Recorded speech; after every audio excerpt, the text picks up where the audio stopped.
about 12 years ago now, almost committed suicide. I had climbed over a guardrail of a bridge. It was one Tuesday morning, super early in the morning, 2:30 a.m. And I was actually coming out of a blackout. When I came out of that blackout, I'd already climbed over the guardrail. And I just remember blinking my eyes and looking around and really having this overwhelming sense of, holy shit, like I'm actually this close to ending it all.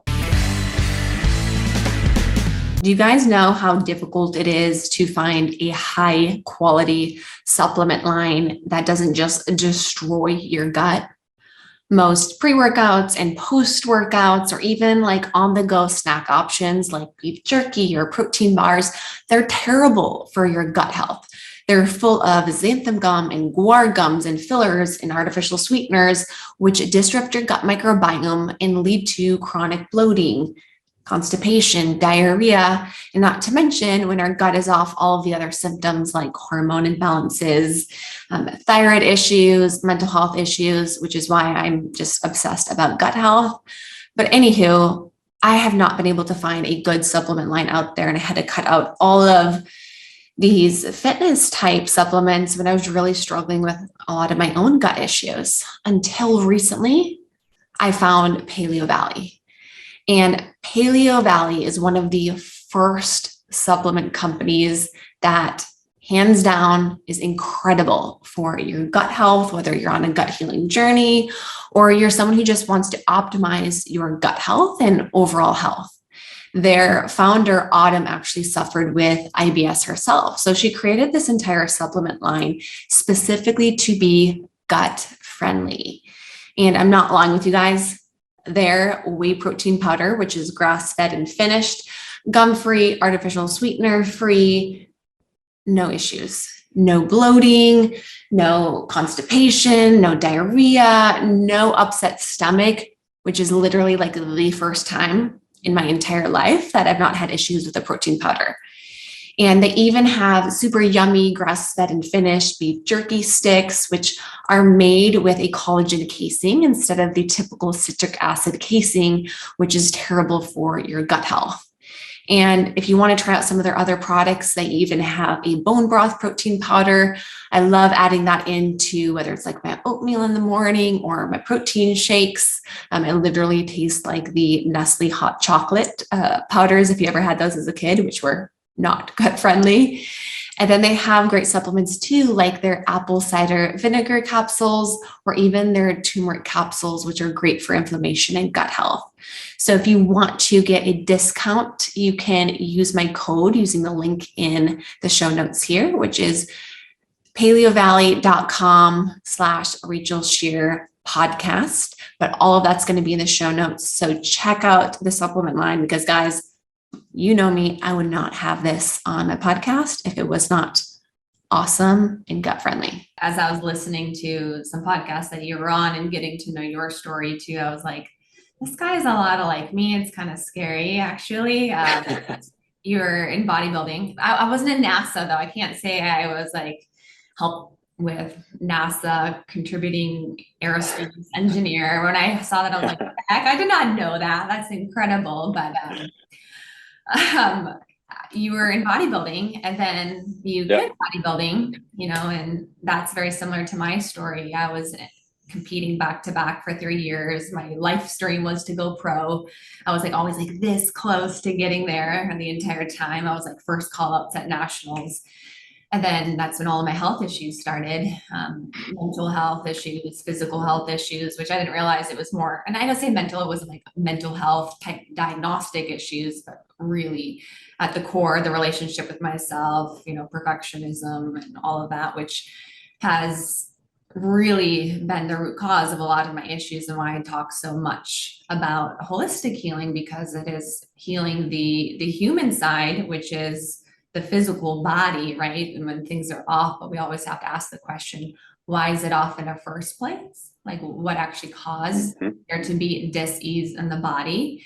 And very often that's the relationship that we have with ourselves, our view of ourselves. We're constantly creating all of our life circumstances and relationships. A lot of people say, like I can't control what happens to me, but I can always control how I respond. And it's actually like, no, you actually are constantly creating all of your life circumstances by the views that you have of yourself. When you view that you're not worthy or whatever it may be, these beliefs that you've been carrying for a long time, and you spend most of your life trying to disprove whatever that belief is, that is always creating your circumstances, and that impacts your health, and it impacts the relationships you have, and why you're exactly where you're at here right now. So for even my healing journey, it's been this peeling back of the onion and really revealing more of, I like to explain it as, like it's peeling back that soul part, because the human, there's the physical, and there's the soul, and the being part is really the spirit, but it's peeling back the layers of the soul to really get to the true authentic parts of who you are and taking ownership. So yeah, I'm all about holistic healing, and I want to hear more about your story, because I do, you're let's very dive in. in that nature. 100%. Yeah. So I tend to skip over the aerospace time of my life, but that was literally the beginning of what led me to here, led me to Cured and Within, and really helping people transform themselves. I, about 12 years ago now, almost committed suicide. I had climbed over a guardrail of a bridge. It was one Tuesday morning, super early in the morning, 2:30 a.m. And I was actually coming out of a blackout. I had spent most of my college time drinking and losing myself in drugs and really just trying to escape myself. That's what I was doing. And when I came out of that blackout, I'd already climbed over the guardrail, and I just remember blinking my eyes and looking around and really having this overwhelming sense of, holy shit, like I'm actually this close to ending it all. And I didn't jump off the bridge that night. There was somebody underneath the bridge. I don't know what this person was doing. His name's Ben. I've called him my angel since that night. But he just said, don't do it. And he came up, climbed up the embankments and off of the rocks, and then came over to the bridge and pulled me over the guardrail. And I just completely broke down. I was able to be walked back home that night, and then the next day I was under 24-hour watch in a hospital. And at that time, my parents had come to the hospital, and I remember the doctor standing over me and asking me, Joe, we're going to run some tests, and I'm just curious, what are we going to find in your system? Is there anything that we're going to find in your system? And the truth was, like, a better question would have been, what were we not going to find? Because at the time, every party drug under the sun, every substance you could imagine was entering my body, and it was really me trying to escape myself. That's what I was doing.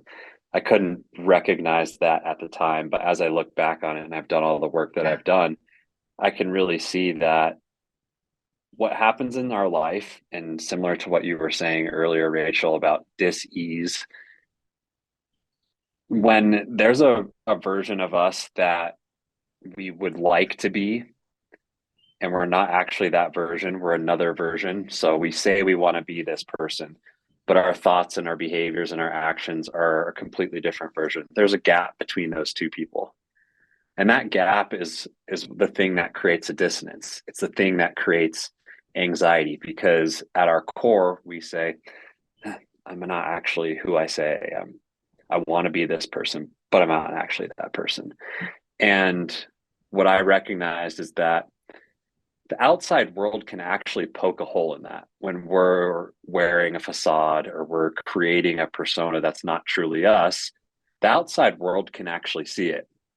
Not all the time, but there are places where the outside world can see it. And when we find ourselves creating that gap, that dissonance is the thing that created anxiety for me. And I know it creates anxiety for a lot of other people, because if we're not who we say we are, of course, we're trying to hide. Of course, of course you're anxious. Of course you're going to be in a state of panic or hypervigilance. And that's ultimately what led me to my depression. I was studying to get a aerospace engineering degree. I had started interning at Lockheed Martin and working on NASA contributing projects. And at the same time, 5 out of 7 days of the week, I found myself out drinking and doing drugs and making just terrible, destructive decision with women and friends and you name it. I just was completely living out of integrity. So that night was the beginning of my entire journey. And it's now 12 years ago now. And I did end up making it into the aerospace career and working in aerospace engineering for about 7 years. But that's where this all really started for me. It was like, who do I want to be? What do I want to become? What do I want to make people feel? Like, what do I want to create in this life? And that's really when I started asking that question. And ever since then, I've been on this uncovering journey, and we can talk about everything that's been uncovered and everything that I've done and created and the people and versions I've become. But that's really where it all started was back in college. And I appreciate you sharing that and opening up, because I know that's going to help a lot of people who are listening, especially people who look up to you and see your success and, see the fit body and all of that. And they don't really understand where you really came from. And I'm sure all the different evolutions that you've had of yourself. And, something I always say is healing is really more so unbecoming. Right. And just like what you said is like you felt like you were portraying a version of yourself of who you weren't really. It's who you wanted to be, but it's who you weren't really at your core. And there was this gap here. And I feel like a lot of us, like, we do live with a mask. Like, we live with this mask and we try to be who we think we should be in order to fit in, to feel loved, right? I need to appear to be perfect or beautiful, whatever the story may be, but this is how I should be. But that's not really truly authentic to myself. That's not who I am. Or on another side, it also could be, I'm also not living up to what I know I'm capable of. I am playing small, right? I'm making up excuses as to why I shouldn't go after what it is that I want. I'm making up all of these different excuses as to why, I'm just having fun and I'm enjoying life and I don't want to take it too seriously. And, that's where all the drugs come in and we convince ourselves of these stories, but really we're lying to ourselves in a lot of ways. And I think part of that first piece of healing, and I'm curious of how it was for you, but is getting like radically truthful with yourself, like getting radically truthful. Because I think sometimes I'm sure you didn't even know like there was like a mask or a facade there or any of it. Like, we're in such denial. And this is really everybody in their healing, because it's all a process of unbecoming, because we've been like brainwashed to become a version of ourselves that we don't think that isn't really truly authentic to who we are. And we wonder why we also suffer with confidence. It's like, because you're not really confident in yourself, you're trying to portray or play a role essentially. But what do you feel like it was for you? Yeah. So Alex Hormozy has this quote. He says, confidence isn't screaming affirmations in the mirror. It's building an undeniable stack of proof that you are who you say you are. And that last piece is just like that undeniable proof that you are who you say you are is what you have to create. And to be honest, Rachel, it took me a long time, because what first happened was my parents pulled me out of Boulder, Colorado, where I went to school. I moved back home to Denver and just completely uprooted my life. So I wasn't hanging out with any of the same people. I wasn't in the actual environment where I was making those terrible decisions. And I always say, like, it wasn't the people that were making me make the decisions. It was who I was and how I made decisions because I was around those people. So it's all like my responsibility. But what happened was about a year after I left Boulder, Colorado, that was when the Instagram bodybuilding world really started to become a thing, 2012, 2013. And yeah, that's right. That's where I started too. And it's funny because what you're saying is, I bet we were probably at some of the same competitions and had the exact same experience. I was like junior nationals third, nationals fourth, USA's eighth. North American's fifth. I kept doing the exact same thing, and I was like that far away from turning pro. And I actually ended up winning the Flex magazine model search at the Olympia. I don't know if you've ever heard of that competition, but I won that, and I got a $2,000 check. And I was like, can I make more than this as a pro? And somebody told me, like, no, you're not. No, you won't be able to. And I was like, okay, so why am I you don't chasing make this? money, you spend money. Yeah. And then I just started to ask myself, like, why am I chasing this? But that's really skipping over the whole thing, is that I found the bodybuilding world. And that was, without the bodybuilding world, I wouldn't be who I am today. I wouldn't have cured. I wouldn't have within. I literally wouldn't be me. I probably wouldn't be sitting here with you. I probably wouldn't have all the people that represent my company, because I met them through the bodybuilding journey. But what happened was I just created another facade. I went from this verbal facade, it was very like, this is who I am, like, check me out.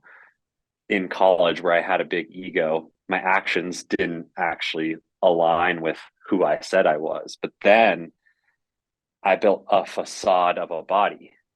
I built this thing that was the thing that I thought was going to get me love and connection and affirmations and actually fill me up. You know, when we can train, when we can transform our physique, which, like, don't get me wrong, this isn't like everybody that's transforming their physique is just putting on a facade. But for me, it was the thing that actually protected me, because I could get validation from the outside world. Like, look at how shredded I am. Look at the feedback that I'm getting on social media. Look, I'm standing up on stage in swim trunks and everybody's clapping for me and cheering for me. So I'm okay. Like, I can actually love myself. But the truth was, bodybuilding saved me until it didn't. Yeah. And when it didn't was when I was about 3 weeks out from a competition. I think it was North Americans. I was waking up doing the morning cardio that, you know, we all would do, which I still do a form of it now. It's just a morning walk and I really enjoy it. But I was on the stairs for an hour, depleted. I don't know how many calories I was eating at the time, but it was very minimal. And I had also started taking a wide array of steroids. And at the time, I was still in my engineering job, and 4:30 a.m., hour of cardio, completely depleted, a couple weeks out from a competition. I get to my office building that I work at, and I'm walking in with my Fitmark bag or my 6-pack bag, whatever it was, carrying all my meals. And I could take the stairs. I worked on the third floor, or I could take the elevator. And I went and took the elevator, and I did most days, because by the time I got to my office, I was so tired. I was so depleted. I couldn't even think about climbing any more stairs. And I remember this person saying, "You're the fit guy." I was like, I am. And why am I not taking the stairs right now? And the truth was, I didn't have enough energy to take the stairs. I barely had enough energy to sit at my computer and keep my eyes open. And that same day, after doing that morning cardio, I remember taking a picture and just being so shredded and hashtagging health. And I was like, like 2 times in one day, I like had this reflection to myself. I was like, am I really promoting true health? Like, is that really what's going on? But I can't walk up the stairs. I've built this external appearance that we, for a while in the Instagram world, the bodybuilding world, like, maybe said it was healthy, but I realized I was missing a huge piece of what true health was. And it sounds like similar to your story. It gets to this point where you're giving me it's no longer serving us. Like, you know, it serves, it's, without doing that, without finding bodybuilding, I don't know if I would be alive. Yeah, I get that. And there's a piece of it that I don't know when the switch flipped, but it became disordered and it became unhealthy, and it became this thing that all my value was wrapped up in, was my external appearance. And it was then literally judged by judges on stage. And so when I got to that point, I was just like, I don't think this is the thing. I don't think that this is the actual path that I want to take.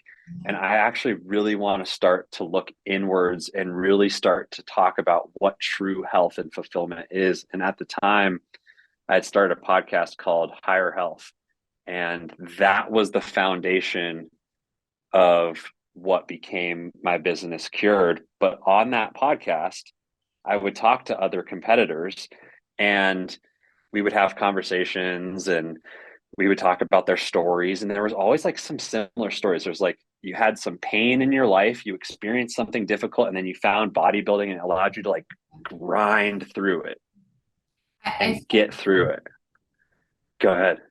Yeah, I was gonna say I feel like for a lot in bodybuilding, but really in fitness from a totality standpoint, what gets us started often on that journey is the story of I'm not good enough. I don't like my body. I'm not happy with where I'm at, and it starts from a place of honesty, like self-hatred in a lot of ways.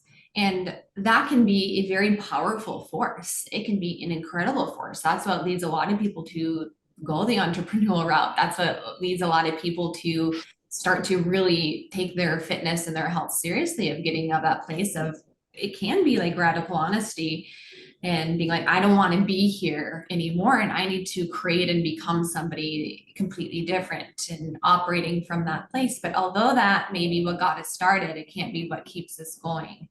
And that's what I'm really hearing in your story. There was this part in fitness, right? It teaches you so much, and in bodybuilding, and I'm sure has also translated into entrepreneurship and business, like discipline, like to the T. Like I learned through bodybuilding, I'm like, holy shit, I can do anything. I was like, if I can get my body to 12% body fat and I can do everything that I did, I was like, what else can I not do? And I just realized I had such an incredible mind with discipline that although if I did not really nurture it the right way and be careful with it, it could be very much used against me.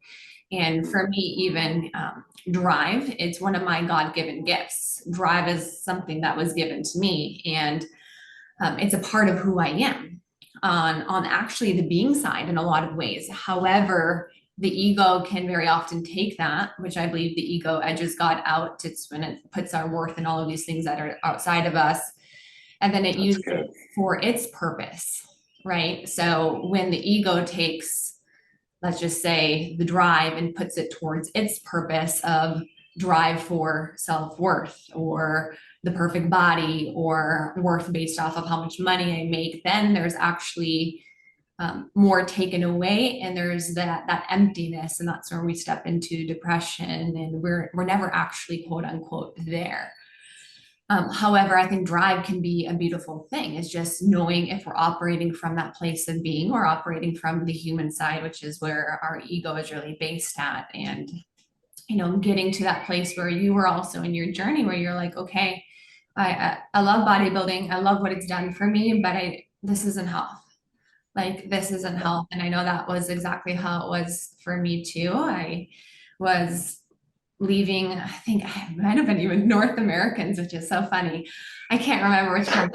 We were like, seriously. Like, I'm like, he's same years, same places. I'm like, but yeah, I left, and I just started to have all of this like bloating and health issues. And I remember actually at that time too, like really thinking, I'm like, man, like I just feel awful, and this is not a representation of health. And for me, I thought it was all physical, and I was very much in self-denial for a long time, where I really realized it's very similar. It was all from the relationship I had with myself, that view I had of myself, and really trying to fill something that was outside of me. So I really appreciate that. And I do agree that I think a lot of people's story is very similar. So many of you guys know my story of losing my health, dealing with hormonal imbalances, thyroid issues, depression, anxiety, and gut issues that were so severe. I almost had my entire large intestine removed, and Western medicine completely failed me. They gave me trash can diagnosis like IBS, depression, gave me a bunch of medications. And, if I wouldn't have taken my health in my own hands today, I would be without an entire organ, like literally. And that's why I created what I wish I had, what I needed, a holistic mind and body approach, a functional medicine approach that said, why do we have this problem in the first place? And what can we do to restore function? This is the difference between thriving instead of just surviving and managing your symptoms. So if you're somebody who is sick and tired of being sick and tired, dealing with stubborn gut issues or hormonal imbalances or weight loss that you feel like is not moving anywhere, or thyroid issues and autoimmune condition, there is hope. There is another approach. And me and my team of registered dietitians, we want to help you. We want to be the support there for you. We want to do the functional medicine lab testing, look at your gut, your hormones, your thyroid, your adrenals, deficiencies, toxins that you can have in your body, get to know what you're doing with your nutrition, look at your lifestyle, look at your previous medical history, and help you create a customized plan to not just only heal, but get to the best health of your entire life. So if you're somebody who's ready to take a root cause approach to healing and step into the best version of you, fill out our application on our website, rachelscheer.com, and book a free 30-minute call. Absolutely free to do this call. Our goal on this call is to better get to know your goals and how this approach may work for you. So click the link in the show notes and book a free call if you would like to learn more. Love to flip this real quick and ask you, when did you start to realize that it's a moving goalpost? Because when you do bodybuilding, when you start your first business, when you start your second business, you've literally done the exact same thing that I've done. When did you recognize that there's a moving goalpost? Definitely in entrepreneurship. Yeah. I think, I healed a lot of the physical stuff, and then I started to still run into similar issues in my life, whether it was in relationships, but as a baby entrepreneur, when I just got started, I would get a lot of burnout, quite a bit. And that was when I really became aware of I was still operating from a similar place. I was still operating from a place of, trying to really just honestly hustle for my worthiness is a great way to put it.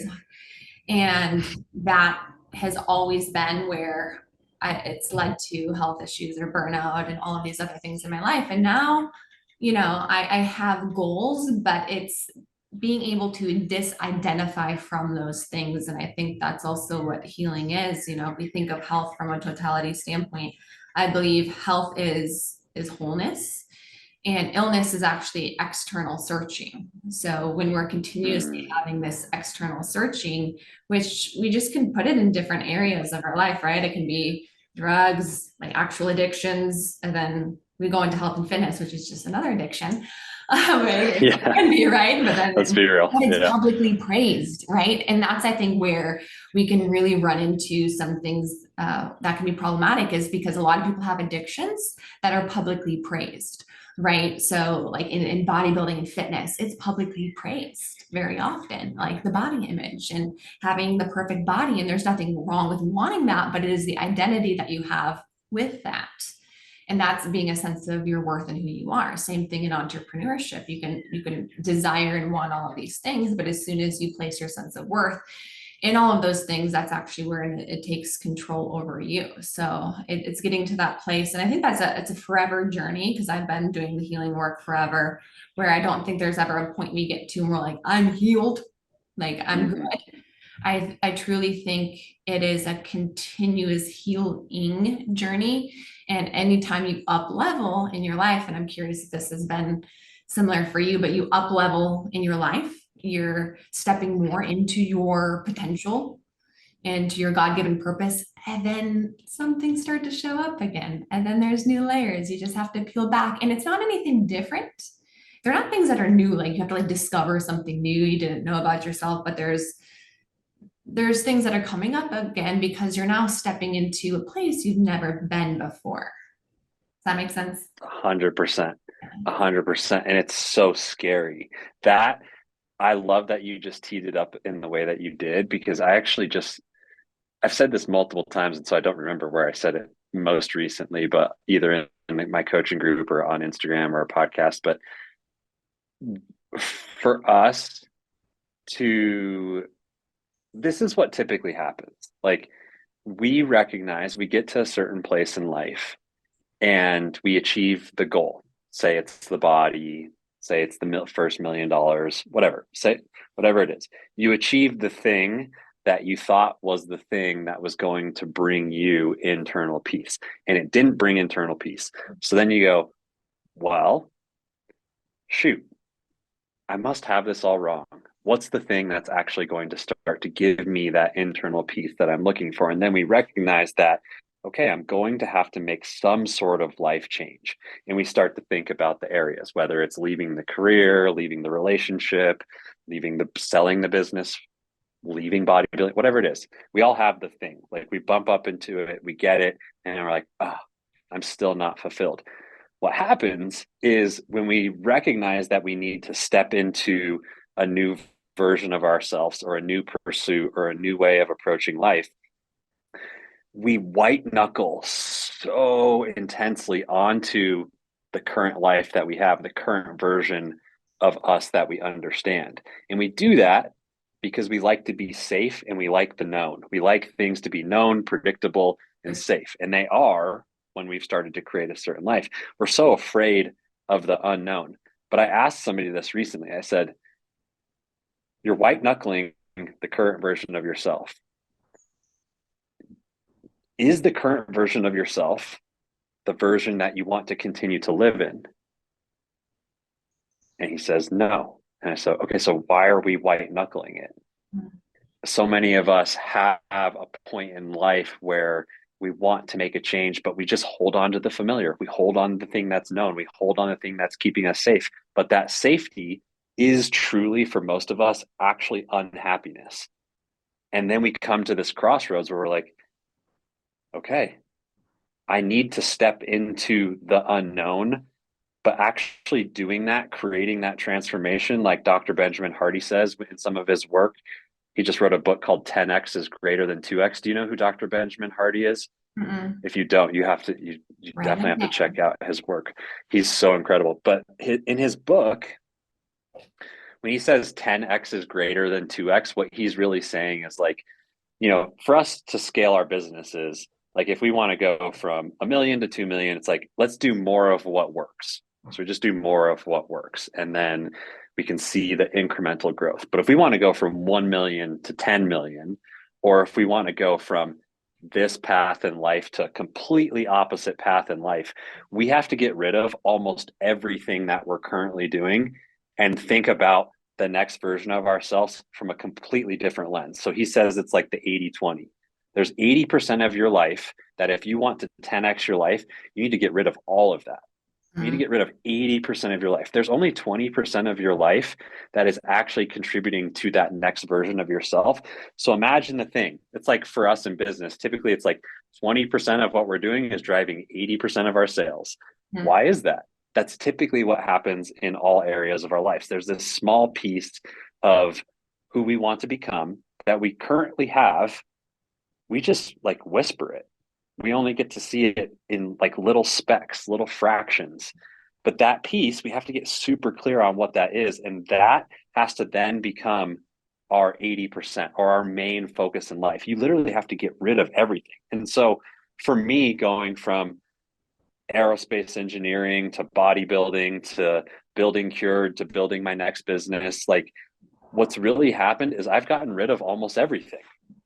I literally, from one day, was working 60 hours a week as an aerospace engineer. I was in a relationship. I was in a town where I didn't know anybody. The next day, I sat in a therapist's office. I told him what I was experiencing. He literally gave me a business card that on the back of it said permission. He said, Joe, you're looking for permission from everybody in the outside world. You just need to give it to yourself. I put in my letter of resignation that night.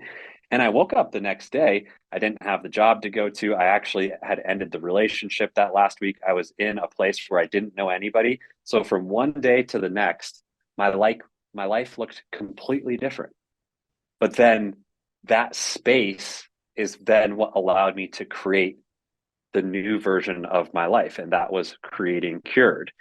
We can't, typically what happens is we get to a point in life where we think we need to add more stuff on. Like, oh, I did all the things and now I just need to add in a little bit more discipline here, or like I need to do this habit, or I need to read this book.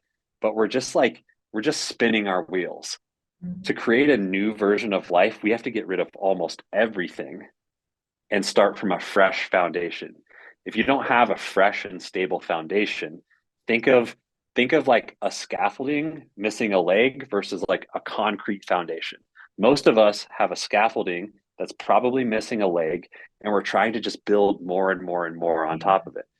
There's a point where that comes all crumbling down. You have to get rid of all of it, go back to the foundation, build a solid foundation, get clear on your vision for life, get clear on what it is you really want, and then start to build. But most of us don't give ourselves the opportunity to do that. We just do the small incremental changes.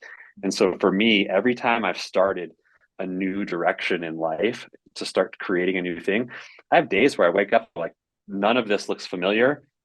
And I've never been more excited. It's scary, but it's also exciting. And that's what I'm talking about with this like white knuckling. Ask yourself, are you white knuckling a life that you're actually unhappy with? And if the answer is yes, then congratulations. You just created a lot of awareness around where you are in life. And you have so much opportunity to now take the next steps. And I say all of this because it's been true for me multiple times. And I'm not saying this because I'm like, have it all figured out. I say this because I used to be that person. I literally did that. And I learned through my own mistakes and getting to the place multiple times in life where I recognize I'm unhappy. Something's got to change. And you just have to get rid of more than you could ever imagine and restart. It's very scary, but it is the process. Yeah, very scary, but I can attest to everything that you're saying, because everything that I've created currently in my life has came from big life changes, actually walking away from an engagement and then spending every last penny that I had to work with a business coach, going into debt to do so. Literally in the middle of COVID, a pandemic, I had 25,000 in my bank and I thought I was doing amazing with my little one woman show business. That was like this pretty little business. I'm making $6,000 a month. And then in the middle of, right, where there's no money coming in and no business, I'm like, what a great time to hire a business coach and go all in. And, you know, I was able to grow my business to a 7-figure business in a year because of taking massive risk on myself. And I do agree that that's what it takes to really create the life that you want. I think even too, if we were to look at it from a health perspective, so many people look at it like this many little like micro changes, and I'm all for it too. Like some changes are better than no changes, right? At the end of the day. Of course. So, and it's knowing your personality type. If you're somebody who like you just get completely paralyzed with change, you can still make shifts, and doing it by giving yourself small wins, one step at a time. I always say prove it to yourself with small wins. But the truth is, like the people who are very successful and they look around at their life and they're like, holy shit, this is what I created. Very often it's came from a lot of those, but it's also came from those big moments of like, you know what? I'm going to completely recreate myself. And I'm sure you can look back and you're like, I can relate with that guy, but I'm not even that person anymore. And that's how it should feel. Like you're like, I love that person. Like I have so much love for them and who they were and what they were doing in their life. But that doesn't even feel like it's me anymore. And that's how it should be. You should be able to continuously look back and be like, that doesn't even feel like it's me anymore. Like it was almost like a different life that you lived overall. So, you know, I know that's been for me very much. A question I'm sure some people have as they're listening to this: how do you know what to get rid of in your life? right? So Mhm. you're somebody who's like, I know I need to change. I am white knuckling a little bit here. I'm not happy with where I'm at. I really want to, whether it's start a business or grow the current business I have, or maybe it's health related or a relationship you're not happy in. How do you know what like you actually need to get rid of if it's a roughly 80% or so? Yeah. Multiple ways. It depends on like your level of knowing yourself. So I'll step through a couple. And what I will say is you nailed it on the head, Rachel. Like you have to first show yourself that you can do those micro wins, because that's where you build faith and confidence in yourself.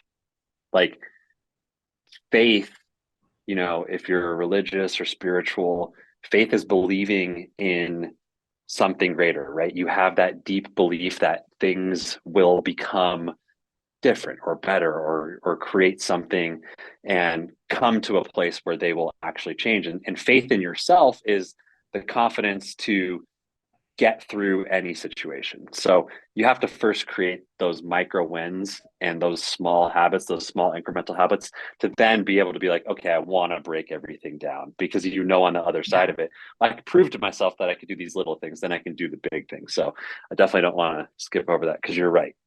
Um, and bodybuilding was part of creating that for myself. Mhm. I was like, okay, I can figure this out. I know I can do it. Yeah. I have the inherent discipline. So on the other side of a big change, I have confidence in myself. You But gave what I would yourself say is, evidence, right? Like in yeah, bodybuilding, you yeah, gave yourself evidence, kind of like what I said. I was like, wow, if I can do this, I can do this. And sometimes, like when there's these big life changes, like our brain's gonna look for evidence. And if it doesn't have any evidence, like that's very difficult. So for the person who doesn't have any evidence of like really following through on things and doing the things you say you're gonna do, because that's part of it, like with bodybuilding, like you have that trust because you're like, I was going to do this. I was going to do bodybuilding. I was going to get to whether it was nationals, I was going to get to a certain body composition, and then you did it. So you had that proof to be able to go back and relate to, and that's where I think fitness is such an incredible tool for anybody, also in big life changes too, because mhm, if you can get your body right, right, and you have to do things that are difficult and sometimes you don't want to do, and to reach a goal that will then translate to other areas. But I'm sorry, I'm stealing your answer. You go. no, I had to but jump in I there. Yeah. I couldn't agree with you more, because I want to like make sure that like it's clear that we're not talking. I'm like, I still work out every day, right? Like it's not like I needed that. I needed to, I think physical is first. I think physical is first for everybody. Like you have to physically show yourself that you can transform, and then you can, doesn't have to be, but I think that that's a great place to start for so many people. I think so. Um, how do you know what to get rid of? So at a certain point in your life, you're going to learn that your body actually tells you. You'll wake up and you'll feel it. You'll have a conversation and you'll feel it in your body. You go, oh, like you get that pit in your stomach, or something starts to feel different than it used to. Like I'm in the career, or I show up to work, or I show up to do the thing, or I sit down at dinner in a relationship and something just feels different. Like in your body, once you start to learn and really hear your intuition and hear yourself, you'll feel it in your body. And maybe you're there now, maybe you're not, but a way to probably preface that is to, or a way to know how to get rid of things that you don't want in life, is to really actually understand what you want and what you value. And so many of us have spent most of our lives not asking ourselves, what do I really want? And what do I really value? And so many of us have spent most of our lives not being asked that by other people, by parents, by friends, by partners in relationship, whatever it may be. Like, hey, like, what do you really want? Like, where do we want to go? What do we envision for our life? And how do we make decisions that are going to help us get there? And those are getting clear on what we value. Like, what do we really, what's the thing that really like in our soul, like lights us up? Mhm. And typically a way to do that, a way to understand what you value, is to first and foremost understand what frustrates you. Because things that frustrate you in your life, like somebody doesn't clean up after themselves. Well, you probably value responsibility. And so it's like the opposite. You have to, if you don't know what you value, a great place to start is just thinking about the things that frustrate you in life, certain behaviors, or somebody that's short with you and doesn't spend the time to connect with you. Well, you value connection, you value relationship, you value that intimacy, or you value like curiosity, somebody that asks you questions. So you have to start to like understand behaviors, and with behaviors and also getting clear on what you want your life to look like what do you want to do in a day? Like when you wake up, what do you want your life to look like? If you could just paint the perfect picture, most of us would say that perfect picture is just so far away. But once you paint that perfect picture, then you can actually start to create a different reality, because you can start to chip away. You have to remove from. So it's values and getting clear on what type of a vision you have for life. Like, what do you really want? But first and foremost, just asking yourself that question. Like, what do I want? What do I want? And just write it down in front of you. If you know what you want, then you know how to make decisions. I always say, if you don't know where you're going, how do you expect yourself to ever get there? If you don't have a clear idea of the destination, like when you're in a new city or you're in a new town, you pull out your phone and you put in a destination, and then the map creates the path that you're going to travel. But you would never know to follow that path if you didn't actually know the destination. So you have to get clear on where it is you want to go. And once you get clear on where it is you want to go, then you can back build your life. You can back build the steps that it's going to take to get to that point. And you can work yourself all the way back to where your current life is. And then you can look at the change or the difference in reality between those two lives, between those two destinations. And you'd have to just start removing from. So like literally before Rachel and I got on this podcast, I was like, you know what? I commute to my office almost 45 minutes both ways. So it's an hour and a half, almost 2 hours. We right now as a company are getting rid of our facility. We're moving to a new facility, but a lot of that's been driven by, I don't want to drive an hour and a half to 2 hours every day. But I just got clear on that fact that that was true. You know what I wrestled with for so long? I was like, I have to set the example. I have to show up. I have to be the last person to leave. I have to show up and be present and be with people. And that's a thing that a leader has to do in a business. But I didn't give myself the ability to ask myself, do I really want to be doing this drive every day? I became an entrepreneur because I wanted the ability to have freedom, the ability to make decisions, the ability to have options. Like that's what freedom is, the ability to have options. Mm-hmm. But I wasn't giving myself the option by locking myself into this. I have to commute almost 8 hours a week. And so that's an example of in my life as an entrepreneur that's built a life that is my own, that really answers to myself. I still was like trapping myself and getting frustrated when I had to do this commute. So that's an example. Like there are things that happen in all of our lives that we definitely don't want to be doing. We just have to get clear on how do they show up and how do they affect our mood on a day-to-day basis. It could be behaviors, it could be things that you're doing that you're just on autopilot, but you might have put yourself in that situation yourself. Like so many of us are living in a prison of our own making, and it's in our mind because we don't think we can actually do something differently. So I said a lot there, but like understanding what you value, understanding where you want to go, and like literally just writing in front of yourself, like, what do I want and what do I not want? And what's it going to take to change that?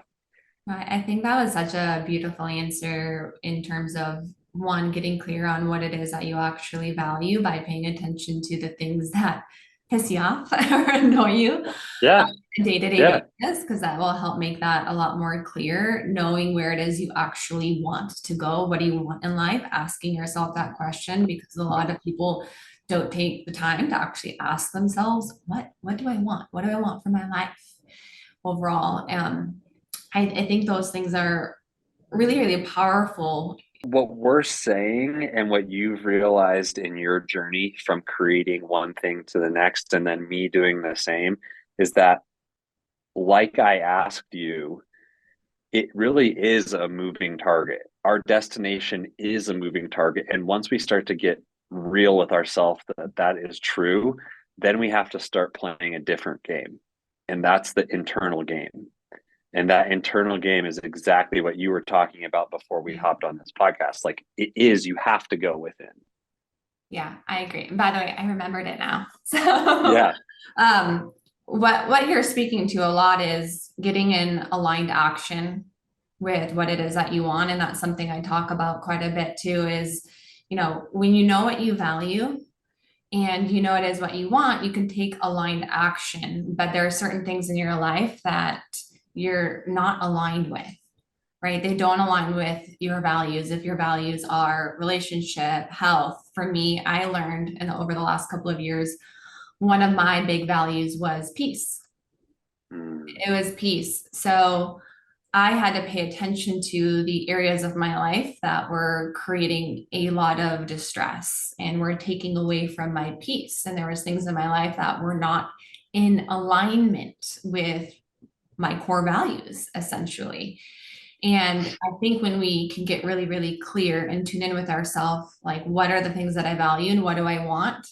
And where am I not in alignment with myself? That also gives the answer to, what do I actually need to get rid of in my life? And very often, anxiety comes from not being in alignment with ourselves in certain ways too. I know that to be true for myself. When there's something like I know I need to shift or make a change in my life, I've gone through like bouts of anxiety or even sometimes insomnia at different periods of my life. And I'm like, what is going on?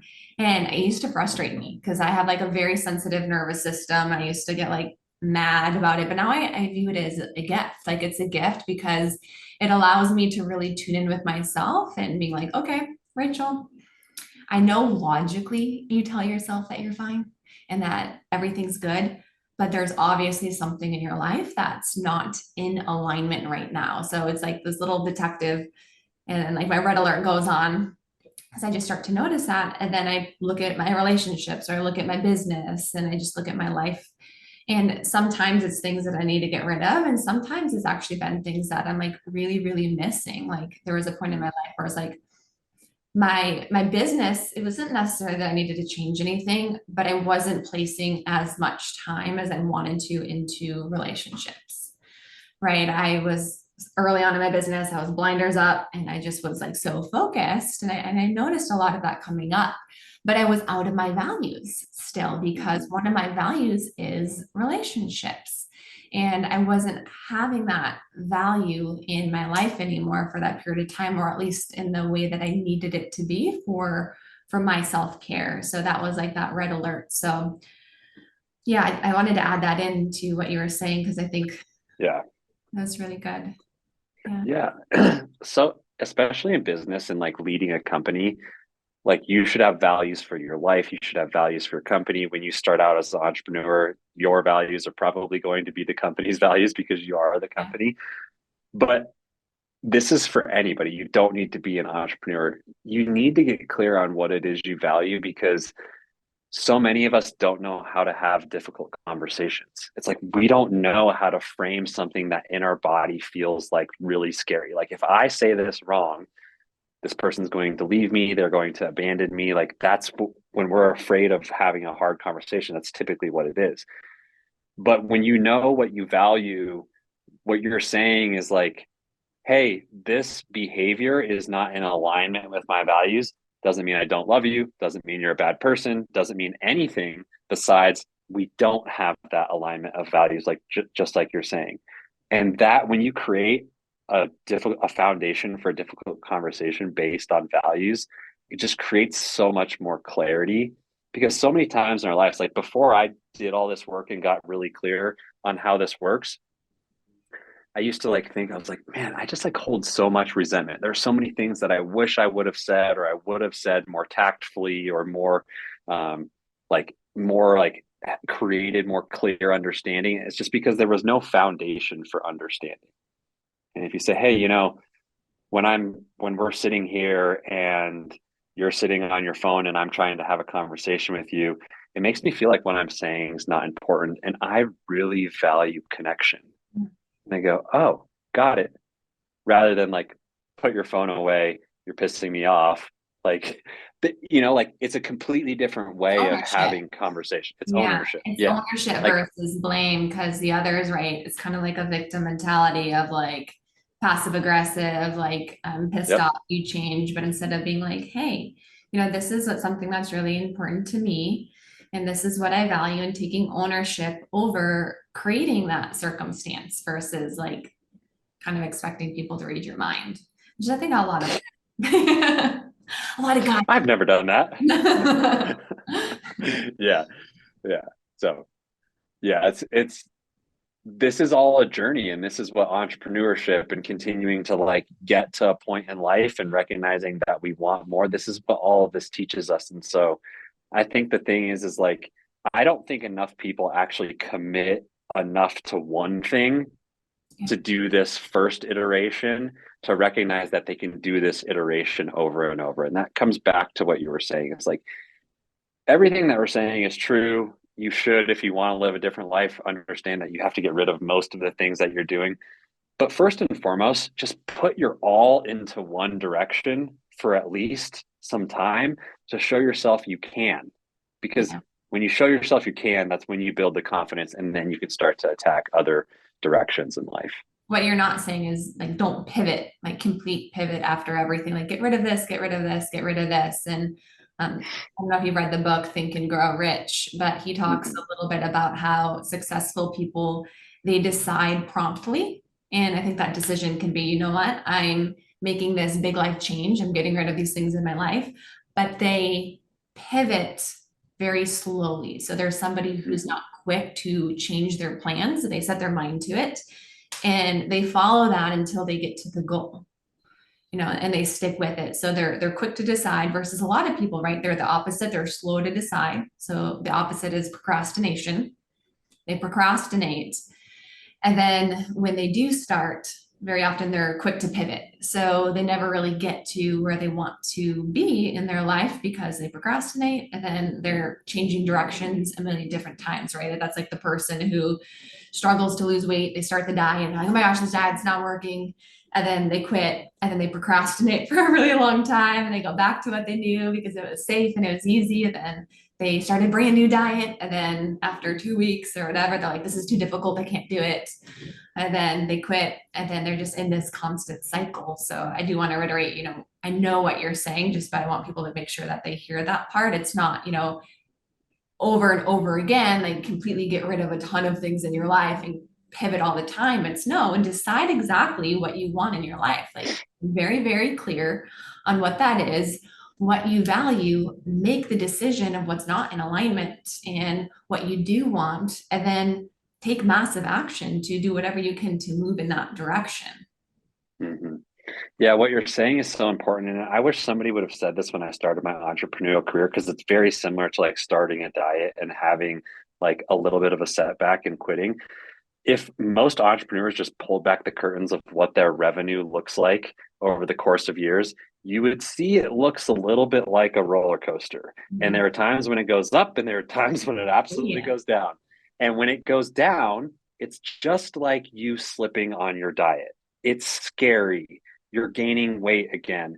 But that doesn't mean that if you zoom out and you look at the grand course and the grand direction that you're on, that the trajectory is actually upwards, and it's actually into change, and it's actually into a new version of yourself. And so like, know that it is a roller coaster, and the ups and the downs that you feel are because you chose that life. You chose to step into something that's more exciting, more expanding, more surprising than you could ever imagine. Like as an entrepreneur, as somebody that wants to change their life, you chose that life. You don't want to just feel like everything's even keel all the time. You want the ups and downs, and the ups and downs are inevitable. And the first time you feel the down in entrepreneurship, it's going to feel like everything's coming crashing down and you want to quit. But trust me, it happens to all of us.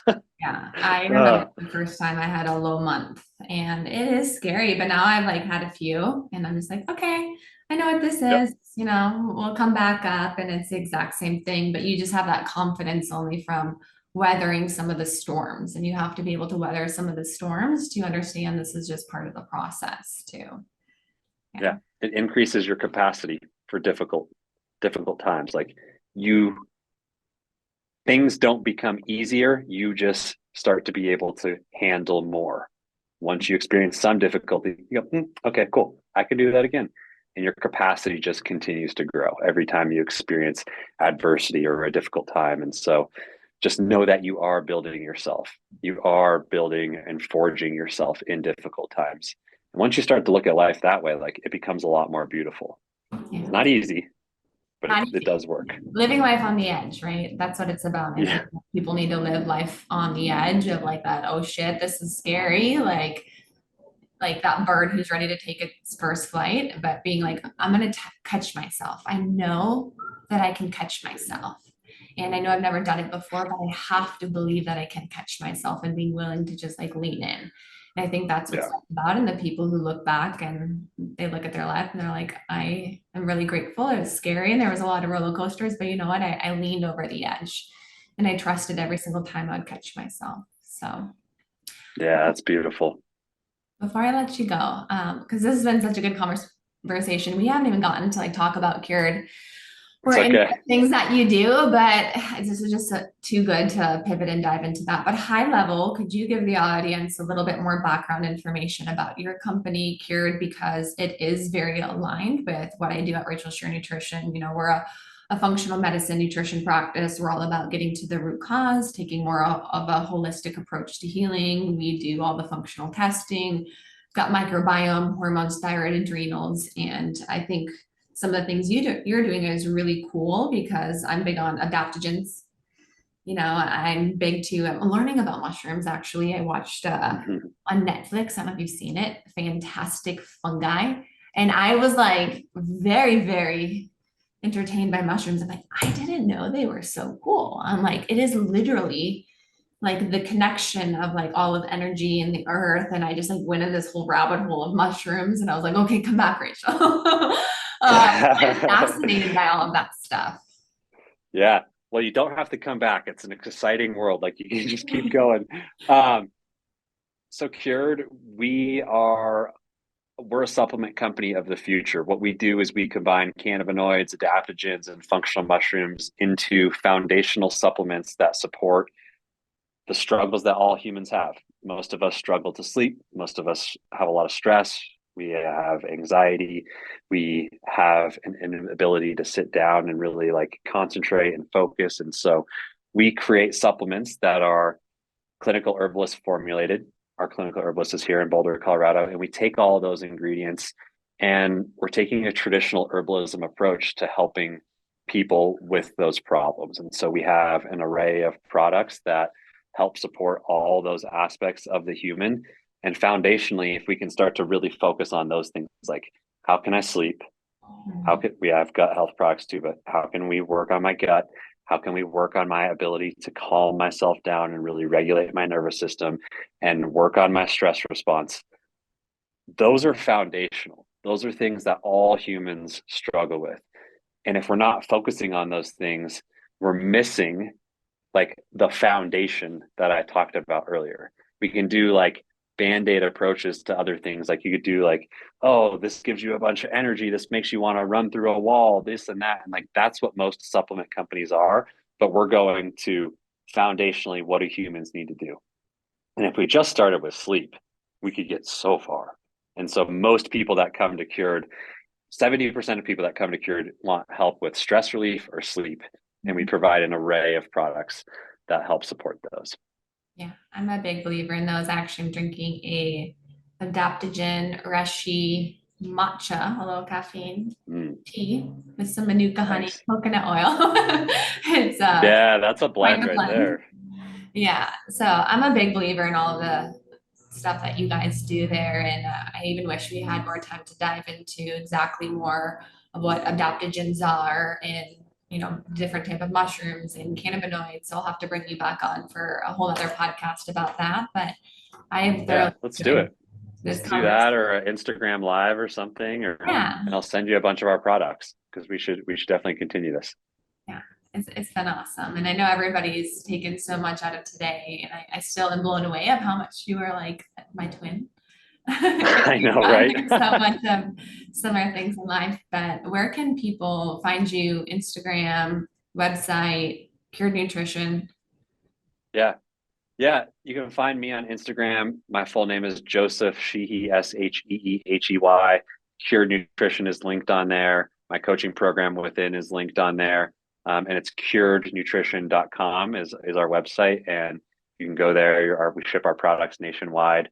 And we are always here to answer questions. If you want to reach out to us on Instagram via support or anything, like our team will always say, like, we are here to either help you or also tell you that we can't help you. And it's really important to us. If you're coming to us looking for solutions to problems that we literally can't solve, then we're going to tell you that.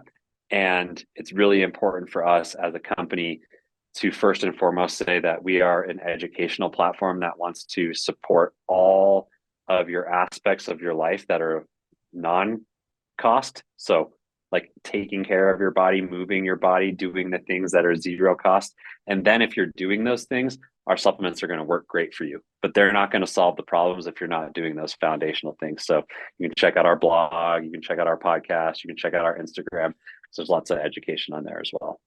We'll put all of that in the show notes. So you guys go give Joseph a follow, check out Cured Nutrition. We'll put some of our favorites here in the show notes too. And I appreciate you coming on. I've thoroughly enjoyed this conversation. Likewise, Rachel, thank you for having me, and we'll talk to you soon. We'll keep this going. Thanks for listening, guys.